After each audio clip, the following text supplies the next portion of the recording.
లడ్డు కావాలా నాయన? ఇంకో లడ్డు కావాలా నాయన? ఇప్పుడు లడ్డు గురించి మాట్లాడకూడదు, సెన్సిటివ్ టాపిక్, మనకు వద్దు అది. ఓకే, మోతీచూర్ లడ్డు తెప్పిస్తాం మేము మీకోసం.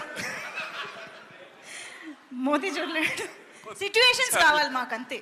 సిచ్యువేషన్ కావాలి, లడ్డు వద్దు, ఇప్పుడు వద్దు. సరే ఓకే. అయ్యప్ప స్వామి దీక్ష చేసే వాళ్ళ మీద ఎంత ఇష్టారాజ్యంగా మాట్లాడతారు. ఇదే మీరు ఎవరన్నా సరే ఇస్లాం మీద మీరు గొంతు ఎత్తగలరా? ఎందుకంటే రోడ్ల మీద వచ్చి కొడతారని మీకు భయం, అందుకు మీరు మాట్లాడరు. హిందువులు అంటే మెత్తని మనుషులు కదా, తోటి హిందువు కదా, మీరు ఏదైనా మాట్లాడచ్చు. మీకు నమ్మకాలు లేకపోతే మీరు ఇంట్లో కూర్చోండమ్మా. మీకు నమ్మకాలు లేకపోతే ఇంట్లో నుంచి బయటికి రాకండి, మమ్మల్ని ఏం అనకండి.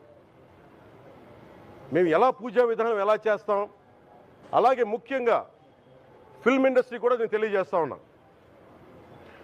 దీని మీద మీరు మాట్లాడితే మద్దతుగా మాట్లాడండి, లేదంటే మౌనంగా కూర్చోండి. అంతేగాని మీ మాధ్యమాల ద్వారా అపహాస్యం చేస్తే మటుకు ప్రజలు మిమ్మల్ని ఎవరు క్షమించరు.